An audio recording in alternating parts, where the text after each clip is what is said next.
As much as I would love to talk about the awesome Seulgi and Irene teasers that are coming out, we'll probably have to save that for the next video that will hopefully be much brighter than this one. Before we talk about this first thing, I have to put out a few disclaimers. 1, please refer to the pinned links in the comment section if you or anyone you know needs help. 2, as you can see, the nature of the things we're discussing today are not for everyone, so please be aware. I will try my best to keep it as PG as possible. 3, just know that the earnings from this video are going towards supporting the suicide prevention lifeline. And finally, all the information and translations I talk about in this video is what is available at the time of recording. People are wanting to get this info out quickly, so there could be some misinformation, mistranslations, and expected future updates. If there is any of that, feel free to let me know in the comments and I will clarify in the next video, as this situation seems to be ongoing and will undoubtedly have more updates. This started when former AOA member Mina wrote a response to an anonymous DM calling her a nasty name and telling her to get lost. She wrote, "I want to get lost too, but I have to take care of my mom." Mina then explains further regarding the situation about her family, and that led to a story about how after her dad passed away, there was someone who dragged her to the closet of a waiting room and told her to stop crying because it was ruining the mood. And because they had to go in the same car after their schedule, she forced herself to go to sleep, turning to pills. This person, who at this point she didn't name yet, broke her down to the point where she even tried to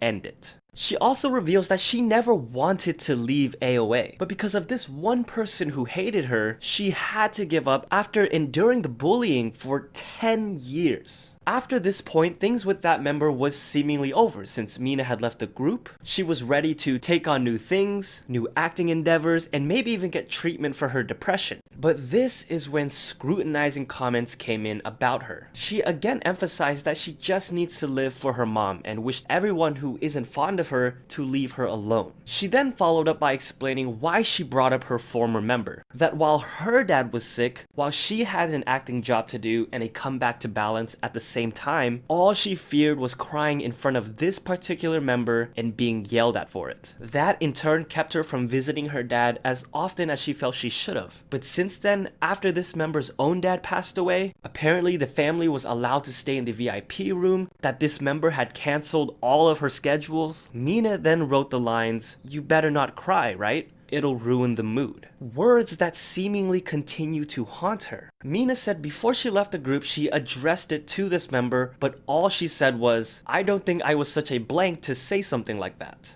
Luckily, another member was there to confirm that yes, you did say those things. She ended this post with, "Still to this day, nobody knows why this member hated her so much, not even the members." Now, because she revealed the information that this member's father has now recently passed away, many people began speculating that this member is AOA's leader, Jimin. And in response to these allegations, Jimin posted and quickly deleted an Instagram story simply saying, "Fiction," seemingly denying these claims. Mina responded to this deleted denial with pictures of what the physical toll was on Mina due to her emotional state. I won't be showing the images for obvious reasons. Along with those, she basically said, "How could you call this fiction? There were witnesses." She goes on to talk about a time where she was late to dance practice, and because she knew the chaos Jimin would make it, that day she also tried to end it. She wrote, "You bullied me and now you're living well." And as hard as it is for Mina, she has to live to feed her family. After this, Yoo-kyung, who used to be in the group as a drummer back when they were a band, also made her own Instagram post but was a little more ambiguous with it. At the time I'm recording this, neither Jimin nor FNC Entertainment have released a statement regarding Mina's allegations. As for how people are responding to this and what they're finding, we'll save that for a possible update video. Also, I encourage you to read the entire post and translations. I'm just giving you a condensed idea of what's going on. You know, FNC has had a lot of controversies regarding their groups, or at least individual members within them. FT Island, CN Blue, and Flying. So how much of the responsibility does this rest upon their shoulders? How much did they know, and did they even try to deal with it? With the recent situation between JYP Entertainment and Day6's J, I think they need to take a look at what's going on over at FNC and resolve their issues so that things don't blow up years later like this. The last thing anyone would want is to look back and think, why didn't we treat this threat seriously? For those who haven't seen, there's an outcry to protect Nayeon right now because a verified page on Facebook with tens of thousands of followers are trying to organize something very bad against Nayeon. They've even planned a meeting place, which hopefully now makes it much easier for the authorities to deal with these people. JYP Entertainment is being notified, so hopefully no harm even gets the chance to be done. At the same time, it seems like they're legally dealing with the invasion of GOT7 and a.e.c's privacy, but like we talked about in the previous video concerning Day6's J, fans are skeptical that anything will get done. GOT7's Young J recently came out on Instagram in a now deleted video and asked sasaengs to stop coming to his hair and makeup shop, asking if they're secretly taking pictures to threaten him. The quote that hit me was when he said, "If you want to see a person's life get ruined, post your photos and feel it for yourself." Now, fans are concerned because as recent as yesterday, he's showing up to schedules looking very distraught and worn out. And the reason GOT7 fans are skeptical is because before this, we talked about it in December as well, and it even dates all the way back to 2016. Add on top of that the numerous occurrences and examples of mismanagement with the other GOT7 members, fans feel as though they have no reason to believe that anything is going to be followed through this time. And if you thought there wasn't enough going on, Starship comes out and drops on us that Monsta X's h.u.b just underwent surgery due to an abnormality in his retina.